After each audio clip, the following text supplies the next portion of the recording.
Entrando en el tema que nos ocupa en esta mañana, me ha inquietado un aspecto que es evidente, ¿no? Que es claro de lo que estamos viviendo en el mundo, pero de manera específica de lo que yo conozco, a la información de primera mano a la que tengo acceso, que es el pueblo de Dios, que somos nosotros quienes fuimos escogidos, quienes fuimos adquiridos a precio muy alto, a precio de sangre, de la sangre preciosa de Cristo Jesús, y eso a su vez, esa adquisición a precio tan alto, inmerecido totalmente, que nos da la potestad de ser llamados hijos de Dios, tenemos la dignidad de ser llamados hijos de Dios, y por lo tanto recibir los beneficios, las bondades que Dios tiene para nuestras vidas, ¿no? El habernos rescatado, el habernos sacado de aquellas acechanzas del enemigo de la cual estábamos esclavos, porque él hacía y deshacía de nuestras vidas, en medio de nuestro desconocimiento, en medio de nuestra ignorancia, pero él nos rescató para darnos una vida y vida en abundancia, tal como dice la palabra, ¿no? Que el ladrón no vino sino a hurtar, matar y destruir, pero que él ha venido para darnos vida y para darnos en abundancia. Eso, digamos, es la parte bonita del Evangelio, la parte linda de sentirnos y que nos brinda seguridad, de sentirnos hijos de Dios, parte de su pueblo. También advirtió Jesucristo y dijo que en el mundo tendremos aflicciones, ¿sí? Es decir, no es que nos inhibió o nos puso en una bola de cristal para que no estemos expuestos a las dificultades. También estamos expuestos a las dificultades y nos dijo que íbamos a tener estas dificultades, que íbamos a tener estas adversidades, estas tribulaciones, pero que confiemos en Él, ¿sí? Que Él ha vencido al mundo. En el mundo, mientras vivamos aquí, estamos expuestos a enfermedades, a crisis económicas, a crisis emocionales, espirituales, sentimentales, a injusticias, a persecuciones, en fin, estamos expuestos a todo. No somos inmunes a nada de eso, pero tenemos esta confianza plena de que Él ya ha vencido al mundo, ¿sí?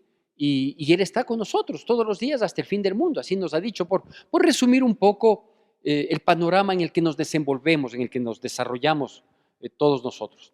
Claro, a esto hay que sumarle lo que nos corresponde a nosotros, es decir, todo lo dicho, el haber sido adquiridos a precio de sangre, el recibir las bondades, las promesas de Dios para cumplimiento en nuestras vidas, la advertencia de las dificultades que podemos enfrentar, todo eso no nos involucra una parte activa a nosotros.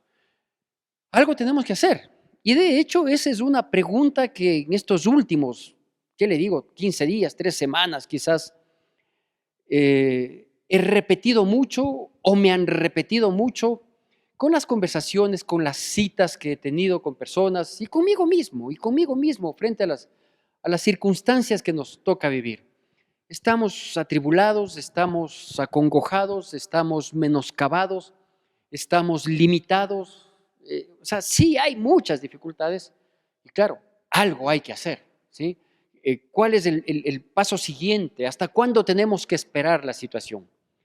Déjeme ilustrar un poquito esto y más que ilustrar, recordar, traer a nuestra memoria lo que hizo Jesús aquí en la tierra mientras siendo o habiendo aceptado la condición de hombre, pero sin dejar de ser Dios. Por eso hizo milagros, por eso hizo prodigios, por eso ofreció darnos una vida en abundancia. Siempre es bueno recordar ciertos aspectos que alientan nuestra vida, que alimenten nuestra fe, que impulsen nuestra fe para permanecer firmes hasta la victoria, porque no podemos esperar menos que eso. Sí, conformarnos a una situación implica desmerecer el poder de Dios. Yo sé que el conformarnos a una situación también habla de un desgaste de la fe, por así decirlo, pero es bueno que nosotros retomemos ímpetu y fuerzas, ¿no?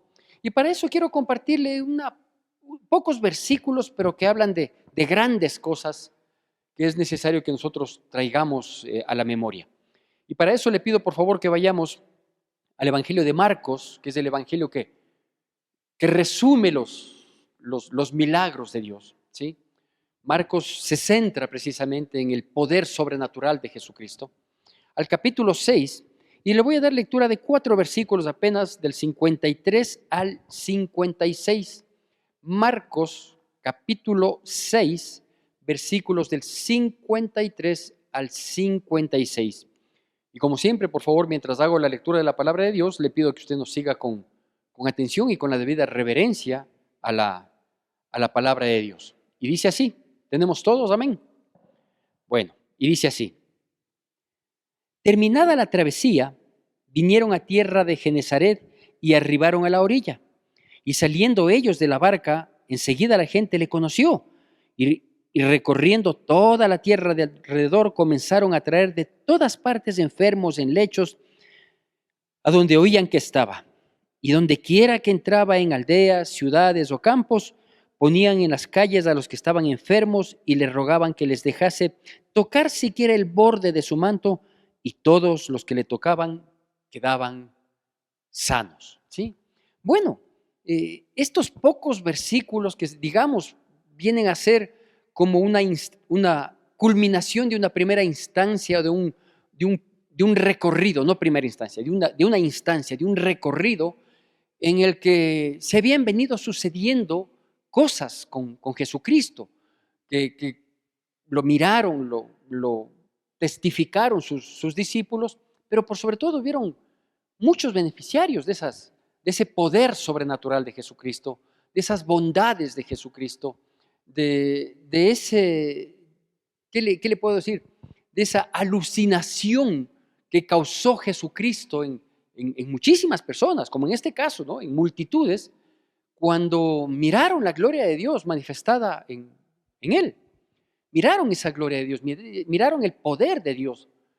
Y claro, yo quiero aquí comenzar las cosas un poquito haciendo notar algunos aspectos, ¿sí? El primer aspecto que resalta en estos versículos, en el versículo 53, que es el que inicialmente lo leímos, dice que toda esta historia posterior comienza terminada una travesía, ¿sí? Esa travesía no fue cualquier cosa. Esa travesía que en los versículos anteriores nos relatan fue algo que solo Jesucristo, como Hijo de Dios, como Creador de todo, porque fue por Él, por medio de Él y para Él todo lo creado, dejó asombrados, dejó sorprendidos, creo que es una palabra que le queda corta, al mirar que en medio de la angustia, de la desesperación en la que habían caído sus discípulos, encontrándose en la noche en la barca con un fuerte oleaje y fuertes vientos impetuosos que ponían en riesgo sus vidas y no veían avanzar, no veían una solución, Jesús caminó sobre las aguas. Esa fue la travesía a la que se refiere el versículo 53, que lo hace simplemente como una referencia, pero en los versículos anteriores está esto. Es una travesía, es un paso sobrenatural, es una manifestación de poder y de gloria de Dios. Es lo inesperado, es lo providencial. Esa fue la travesía anterior. Y dice que culminada esa travesía, como si no fuera suficiente, llegan a las orillas de Genezaret, que también tiene su trascendencia, más adelante le voy a indicar el porqué. Llegan a Genezaret y aquí viene los aspectos que nosotros debemos tomar en consideración, porque estoy plenamente consciente y soy parte de ello, de que estamos viviendo como pueblo de Dios, como hijos de Dios, como cristianos, cada uno con su nivel de compromiso, llamémoslo así. Pero estamos viviendo situaciones muy difíciles. Hay muchas enfermedades que han llegado, que han tocado, que han atacado al pueblo. Unas, digamos, conocidas, pero con diagnósticos terribles, espantosos. Otras que todavía no se conocen y se van tratando, intentando de buscar un alivio, dicho de otro modo, sin que haya una esperanza de recuperación. Hay situaciones que de la noche a la mañana nos sorprenden, un accidente o situaciones que nunca esperamos que pudieran suceder, como confrontaciones matrimoniales en las cuales se habla de de separaciones, a futuro posiblemente divorcios, quiebras económicas, cuando quizás años atrás se adquirió algún bien necesario, una casa, un terreno, una oficina, un consultorio, qué sé yo, o un vehículo, no con fines de envanecimiento y de solo disfrute, sino como una herramienta de trabajo. Y que hoy por la situación que estamos viviendo en el mundo y quizás nuestro país es de los que peor está, las cifras así lo demuestran. Veía con tristeza, con indignación y con frustración, porque no sé qué hacer, aparte de orar, que es lo que me corresponde, que el segundo país peor para trabajar es el Ecuador, en el mundo. Ocupamos el segundo lugar. El primero es un país que está en guerra, obviamente, ¿sí? Pero nosotros somos el segundo peor país en el que una persona aspiraría a ir a trabajar. Imagínese. Entonces, todo este tipo de situaciones, unas de carácter externo, ¿no es cierto? Como las crisis económicas. Otro de carácter interno, como las confrontaciones matrimoniales que no están permitiendo que nos desarrollemos cabalmente los miembros de la familia, cada uno en su posición, ya como padre cónyuge, ya como madre cónyuge, ya como hijo, como hermanos, que hay estas situaciones tan duras, tan dolorosas. Me llevan a tener que recordar cosas como esta, ¿no? Dice que cuando Jesús con sus discípulos, después de la travesía, del milagro, del prodigio, de lo sorprendente que acababa de acontecer la noche anterior, dice que mucha gente salió en pos de él. ¿Por qué? Porque le conoció. Nadie puede llegar a buscar una ayuda de parte de Dios. Nadie quiere procurar tratar de tener una respuesta, una solución, o al menos un viso de esperanza, si no le conoce. De él ya se conocía y por eso es que cuando se enteran que Jesús llega a Genezaret, ¿sí? La gente sale desaforada, sale con expectativa, sale con confianza, porque le conocía a él. ¿Qué conocían de él? Bueno, de él conocían dos cosas, que es lo que nosotros necesitamos. No conocer, porque creo que ya lo conocemos, sino reconocer y recordar. ¿Quién es Jesús? ¿Para qué venimos a la iglesia? ¿Por qué leemos la Biblia? Cuando oramos, ¿a quién invocamos? Que no se vuelva una costumbre, que no se vuelva un rito, porque aquellas disposiciones, instrucciones que Dios había dado a su pueblo en el Antiguo Testamento para invocar la presencia de Dios, se volvieron ritos, se volvieron costumbres. Por eso dice Isaías, que hablando como profeta de Dios, él dice, estoy cansado de todos estos ritos, estoy cansado, dice Dios, de todas estas fiestas solemnes, estoy cansado de toda esta costumbre en la que ha caído el pueblo, porque piensan que claro, que somos una religión más, que hay que hacer esto, que hay que hacer esto otro y esperar tal resultado, como que si el Evangelio es un conjunto de fórmulas para solucionar los distintos problemas por los que pasa su pueblo, nosotros, usted, yo. Y no es así. Qué importante es conocerle a Dios. Saber no solo que es un hacedor de milagros, sino que es un Padre que nos ama, un Padre que nos cuida, un Padre que nos protege, un Padre que nos ama tanto que no escatimó ni a su único Hijo Jesucristo para rescatar nuestras vidas.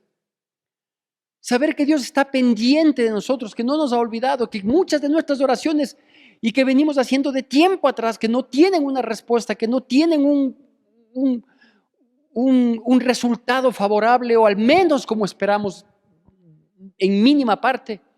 Eso no quiere decir que Él haya dejado de ser Padre, que haya dejado de amarnos y que haya olvidado, que nos haya dado la espalda, que haya retraído su diestra de poder, de justicia y de amor para con nosotros. No es cierto. Nosotros nos hemos olvidado de Él. Nosotros quizás hemos caído en un costumbrismo, en que creemos que venimos a la iglesia, salimos de la iglesia, mañana tengo una necesidad, le pido y tiene que darme. No es así.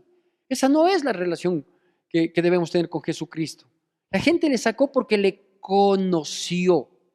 ¿Qué conocían de él? Bueno, lo primero que les había llamado la atención, obviamente, fueron sus milagros, sus prodigios. Dicho de otro modo, ellos conocían que él es capaz de hacer. Eso conocían. Y nosotros debemos saber y reiterado y en nuestras oraciones mencionarlo y decir, Señor, yo sé que tú eres capaz de hacer lo que nadie puede hacer, de irte en contra de los principios de la naturaleza, ¿sí? De contradecir las fuerzas de la naturaleza, como lo acababa de hacer en la travesía que acababa de pasar. Conocerle a Jesucristo, conocerle en ese ámbito de Señor, de Dios, de hermano, porque dice que nosotros somos coherederos juntamente con Él, de amigo incomparable, de aquel que consuela nuestras vidas en medio de nuestra aflicción. Y obviamente conocerle a través de su palabra, porque ¿cómo conoce usted a una persona si no le escucha hablar? ¿Cómo le conoce a una persona para ver si esas palabras coinciden con sus hechos? Así que ellos le conocían primero por lo que había hecho, por lo que es capaz de hacer. Porque ¿qué había hecho antes? Bueno, usted puede revisar los capítulos anteriores. Quizás haya alguna no equivocación, sino una contraposición o yuxtaposición de acontecimientos. Pero antes de lo que iba a hacer en ese momento Jesucristo, y que la gente salió porque le conocía. Dice que sanó, por ejemplo, a la hija de Jairo. Y a aquella mujer, y quizás de ahí viene la intencionalidad de estas personas que se relatan en nuestra porción oficial, de al menos pretender tocar el borde de su manto. Porque cuando sanó a la hija de Jairo, a quien le dijeron, ya está muerta, ya no tienes nada que hacer, ya llegaste tarde. Pero dijo, no, la niña no está muerta, para ustedes está muerta, pero para mí duerme. Y fue y le levantó. Y en el mismo hecho, en la misma situación, casi en los mismos tiempos, digamos, fue sanada una mujer de flujo de sangre, de 12 años de tormento, de angustia, de vergüenza. Eso había pasado antes. Eso se conocía de él. Se conocía que él había dado de alimentar a 5,000 hombres, sin contar mujeres y niños, con unos pocos panes y unos pocos peces que un niño tenía en sus manos, cuando la situación estaba difícil, dura. Y Dios dijo, no quiero, yo les veo a las multitudes, necesitan de un Dios, necesitan de un líder, necesitan de un Salvador, necesitan de un amigo que les pueda ayudar en situaciones que escapan de sus condiciones, que escapan de sus posibilidades. Y muchos otros milagros más. Yo menciono estos 2, 3 que son los que me vienen a la memoria. Y la gente salió en pos de él porque le conoció. Y esto nos invita a su vez a un asunto adicional. ¿Cómo conoce la gente de Jesús si no hay quien le hable? ¿Cómo conoce la gente de Jesús si no hay quien dé una referencia de él? Y decir, mira, a mí me pasó esto, yo te invito, acércate a Jesús. Porque a mí me pasó esto. Este aspecto de mi vida o muchos aspectos de mi vida no son sino el resultado de un milagro, porque eso es lo que estamos buscando hoy. Yo comencé diciendo que la información que yo tengo, que es a nivel cristiano, hay tantas dificultades, hay tantos problemas, hay tantas situaciones, que muchas de ellas ni siquiera logramos entender, inclusive los que estamos viviendo estas dificultades, ni siquiera logramos entender cómo llegamos a este punto, qué pasó. Sabemos y confiamos y decimos, como conversaba yo en estos últimos días con una persona, no entiendo nada, no veo nada, solo tengo que hacer 2 cosas que hace mucho tiempo yo solía repetir eso y no me gustaba, pero bueno, es lo que salía en la prédica. Y ahora tengo que volver a decirlo, que hay momentos en la vida de los cristianos que siendo cristianos, teniendo las promesas de Dios, Dios maneja de tal manera en su soberanía y en su potestad, porque además Él ha sido nombrado Señor de nuestras vidas, que llegamos a un límite en el que no hacemos otra cosa más que orar y llorar. Esta frasecita de que no no tengo más que orar y llorar. Yo le decía hace muchos años en las prédicas que en aquel momento Dios iba poniendo en mi corazón. Y después reaccioné y dije, no debo decir así, porque eso me suena a desaliento, a desesperanza, a pérdida de fe. Pero las circunstancias reaparecen, las situaciones, y sí, eso toca. Pero nosotros conocemos a Dios. Precisamente quienes ya hemos vivido situaciones duras, difíciles, a veces en carne propia, a veces de un ser querido, o de un ser cercano, o de un hermano de la iglesia, que pudiéramos identificarle así a manera de curiosidad. ¿Le ves a esa persona que está ahí? Sí, esa persona fue sanada. ¿Ves esa familia que ingresa? Sí, estaba por destruirse. ¿Sí ves ese señor que ahora se le ve tan bien presentado? Sí, estuvo casi en la miseria. Y así poder recordar y poder ver y poder testificar y poder llegar con evidencia para dar conocimiento a otras personas que Cristo vive, que Él es Dios, que Él es Rey, que Él es majestuoso, que no nos deja, que no nos abandona. Y que para acercarnos hay que tener algún conocimiento, ya sea porque estamos arrancando en los caminos de Dios y algo le vamos conociendo, o ya sea porque alguien nos ha referido de lo que Él es capaz. Dice que estas personas salieron de la barca y enseguida la gente le conoció. Este es el Jesús de los cristianos. Este es el Jesús de los milagros. Este es el Jesús que perdona.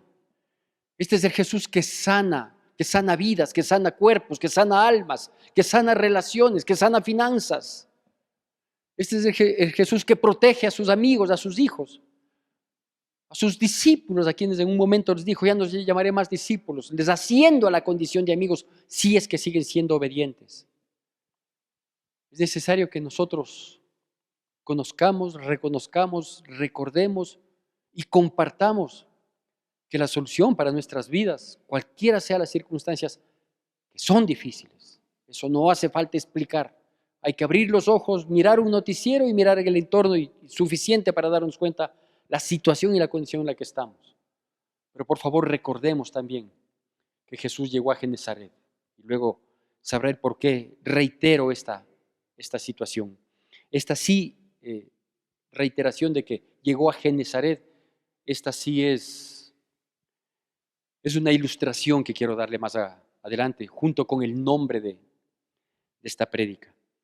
El segundo aspecto que yo veo aquí dice, y recorriendo toda la tierra de alrededor, comenzaron a traer de todas partes enfermos en lechos, y etcétera, etcétera. La gente comenzó a traer, actuó. ¿Cómo se llama esa actuación? Fe. ¿Por qué actuó? Porque tengo la certeza y la convicción de que algo va a pasar.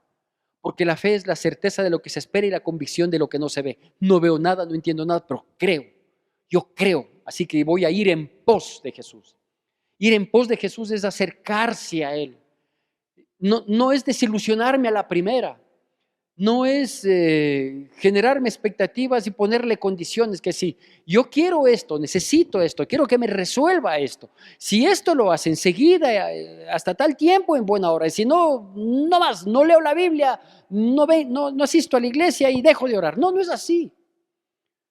Esta gente salió en pos de Jesús. Si Jesús estaba caminando y ellos iban por atrás, no importa. Parece que me está dando la espalda porque no encuentro un resultado. Cualquier parecido es pura coincidencia. No por eso le voy a dejar. Yo tengo que acercarme. La Biblia dice allá en el libro de Santiago, capítulo 4, versículo 8, acercaos a Dios y Él se acercará a vosotros. Y luego nos llama como corresponde, pecadores, limpiad las manos y vosotros los de doble ánimo, purificad vuestros corazones, afligíos y lamentad y llorad, vuestra risa se convierte en lloro y vuestro gozo en tristeza, humillaos delante del Señor y Él os exaltará. Esta gente dice que, de nuestra porción oficial, de Marcos 6, dice que salieron en pos de Él, de todas partes, de todos los lugares, rápido corrió la voz, aquí está el Jesús que sana. Aquí está ese hombre que anda con sus discípulos y suceden milagros. el que da de comer a 5,000, el que caminó sobre el mar, el que sanó a la mujer del flujo de sangre, el que resucitó a la hija de Jairo y el que hizo esto y esto otro y aquello. Aquí está Él y la gente salió, acercaos a Dios y Él se acercará a vosotros. Y nos insta Santiago, perdón, cuando nos dice, pecadores, ¿sí? Es necesario que nosotros topemos fondo, de que lloremos, de que la risa se convierte en llanto, ¿sí? De que nosotros experimentemos tristeza, porque eso nos va a llevar a humillarnos delante de Dios. Eso es lo que acabo de leer de Santiago. Porque para acercarnos delante de Dios tenemos que humillarnos. No podemos llegar a exigir, no podemos llegar a ordenar, no podemos llegar a solo a esperar beneficios y beneficios. Si este no es un club social, este es una iglesia conformada con seres humanos de todo tipo, con todo tipo de problemas, con todas circunstancias que vivimos. Hay que acercarnos, hay que limpiar nuestras manos, dice, dejar de hacer las obras malas y suplicarle a Dios y decirle, Señor, yo necesito que tú obres en mi vida, en la vida de este ser querido, un padre, madre, cónyuge, hermano, hijo, de lo que sea. Ten piedad de mi hijo que no tiene trabajo. Pon tu mano en este otro ser querido que está enfermo. Alienta a este otro que está con el ánimo bajo. Pedirle a Dios, pero tenemos que acercarnos. No podemos hacer como muchas veces, y no con esto contradigo nuestra metodología de los miércoles de oración que tenemos aquí en la mañana, del círculo de oración, porque los viernes tenemos culto de oración. ¿Cómo no? ¿Cómo no consideraríamos que los viernes en la noche la iglesia debería estar repleta de personas que necesitamos oración? Y donde dos o más nos reunimos en su nombre, ahí está el Señor, de poder venir a orar. Tristemente no es así. Yo prefiero verle por el lado amable. Digo, si no hay mucha gente que viene a orar los viernes, posiblemente es porque hay mucha gente que no tiene necesidad. Gloria a Dios por eso. Pero quienes sí tenemos, venimos y perseveramos y estamos aquí clamando, humillándonos delante de Dios. Y lo primero que hacemos en nuestra oración, como tiene que ser si queremos acercarnos a Dios, es pedirle perdón por ser pecadores, fallidos, que nos muestren que estamos fallando. No como un punto en el que, compongo esta situación que está mal en mi vida y por lo tanto ya tienes que hacerme milagro. No, sino por estar a cuentas con Dios, cogidos de Dios, sostenidos de Dios. Acercaos a Dios. Ellos se acercaron a Cristo Jesús. Se acercaron porque le conocieron. Se acercaron porque tenían fe. Se acercaron porque quizás era su última expectativa. Se acercaron porque era con Él o sin Él nada. Y un tercer aspecto que quiero destacar antes de comenzar a concluir esta charla es que dice que Jesús mismo fue a visitar algunas aldeas, campos, pequeñas ciudades, poblados, y salían todos los enfermos y todos, oiga esto, todos trataban de tocar al menos el borde de su manto. Como le dije hace un momento, quizás esta idea de tocar el borde del manto que nació en estas personas es porque conocieron, supieron, se enteraron de que una mujer que le conocía a todo mundo y que todos esperaban que ya algún rato den la noticia de que falleció, aquella que estuvo con flujo de sangre, aquella inmunda, porque las mujeres en esa condición eran consideradas inmundas. Ya, por fin murió, se acabó. La tristeza para ella y la molestia para el resto, porque no podían acercarse a una inmunda, no podían saludar con una inmunda, era un fastidio, era un estorbo. Pero entendieron que aquella mujer se acercó con una fe inquebrantable, jugándose el todo por el todo, abriéndose camino en medio de su debilidad. Y tocó el borde de su manto y fue ese instante sanada. Y digo, quizás esa fue la motivación que tuvieron estas personas en Genesaret de acercarse y decir, al menos quiero tocar el borde de su manto. Algo bueno va a pasar. Esta pretensión de tocar el borde del manto hace alusión a la condición de nuestra alma para poder acercarnos a Él. Tal como fue aquella mujer. Acercarnos con un corazón contrito y humillado al cual Dios no lo desprecie, dice la palabra. Con un corazón contrito y humillado, al cual Dios no desprecia. Y es así como uno tiene que acercarse a Dios. Primero para pedir el milagro necesario que abre la puerta a todos los otros milagros, a todos los otros milagros. Y aquí yo quiero hacer alusión a algo que veo que un poquito se vuelve un denominador común. Todas las conversaciones que yo como pastor tengo, las citas, como solemos llamar, que piden para hablar, tal persona por una situación sentimental, el otro por una situación económica, el otro por una situación de salud, el otro por una injusticia que está viviendo, el otro por la condición laboral, en fin, todo es problema, todo es crítico a veces en nuestra vida. Conversamos, hablamos, le pedimos a Dios que nos guíe, que nos ayude, que tenga misericordia. Yo le suplico a Dios, le digo, Dios mío, nadie viene acá a buscarle al pastor. Si la gente, bendito Dios, viene a buscarle al pastor es porque viene a buscar una respuesta de ti a través del pastor. Yo le digo, ten misericordia de las personas que vienen a hablar conmigo, pero también ten misericordia de mí, para poder ser yo un instrumento útil en tus manos y poder dar una palabra o lo que tú quieras hacer. Si quieres decir, Dios me está diciendo tal cosa, pero a mí no me gusta precipitarme. De hecho, la gente no escuchará muy común en mí decir, Dios me está diciendo o Dios me está hablando. Dios me habla y me dice cuando yo leo la Biblia. Sí me ha dicho otras veces de alguna otra manera, sí. No voy a negar tampoco que Dios me ha hablado a través de un sueño, alguna vez por excepción, o me ha hablado a través de alguna canción cristiana, o me ha hablado a través bueno, la Biblia dice en Hebreos 1 que antes Dios nos habló de muchas y distintas maneras, y ahora a través de su Hijo Jesucristo. Entonces sí sigue hablando, pero no soy de los precipitados en decir, Dios me dice, yo siento o el Espíritu me manda. No, hay que tener mucho cuidado porque puedo caer en un pecado que está dicho en los 10 mandamientos, no tomarás el nombre de Dios en vano. Cierro paréntesis, pero fue necesario aclararlo. Acercarnos con un corazón contrito y humillado abre primero la posibilidad de recibir el primer gran milagro. ¿Cuál es este? El de la salvación.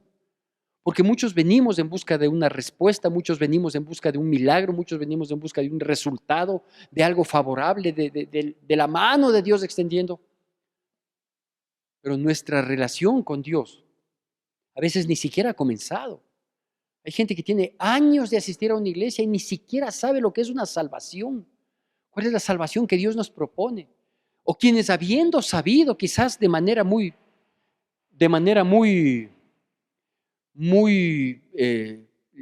superficial, lo que ha sucedido es que, bueno, han descuidado. Y la Biblia advierte, Pablo nos advierte, dice que tengamos cuidado, que cuidemos tan grande salvación. Yo sé, y no porque Dios me lo ha revelado de manera rara, sino porque su palabra dice que nosotros debemos estar ligados a Jesús, tomados de su diestra de justicia, pegados a Él, a efecto de poder llegar con nuestro clamor, con nuestra oración y obviamente ser escuchados. Estas personas conocieron a Dios, estas personas actuaron con fe porque se acercaron a Dios y estas personas procuraban tocarle al menos el borde de su manto. Hoy nosotros no podemos hacer eso, pero sí podemos hacer mucho más.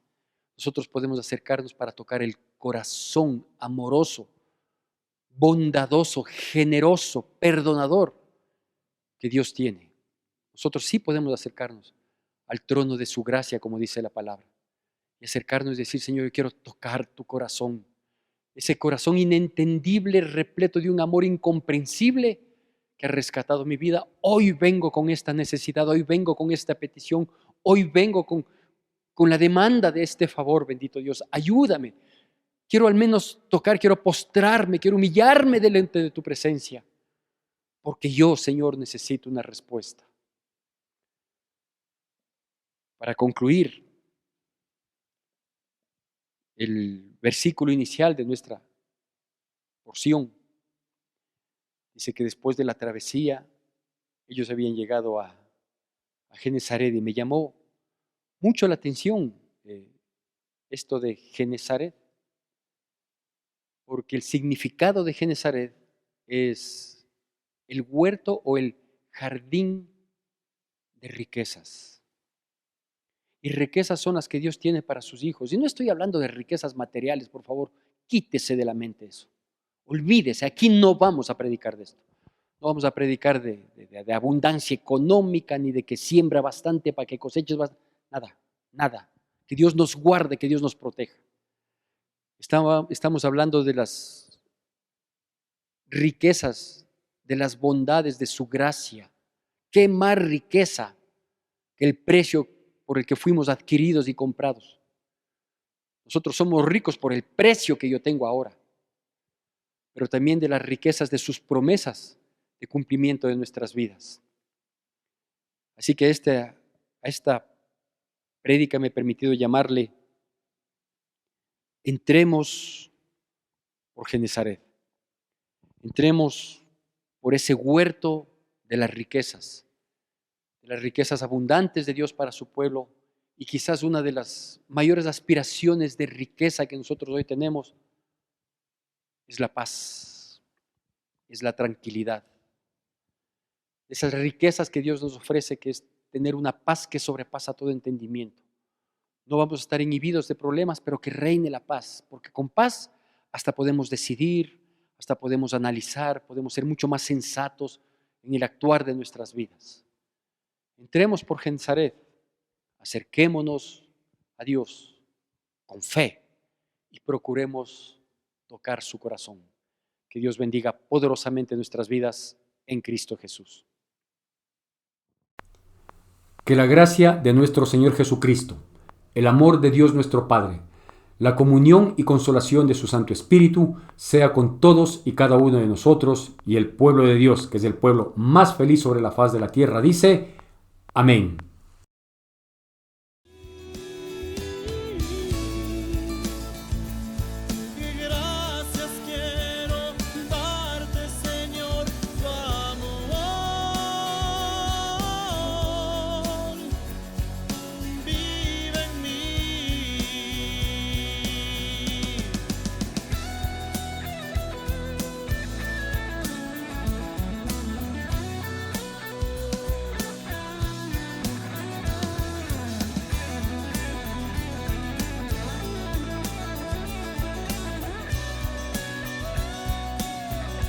Fidelidad.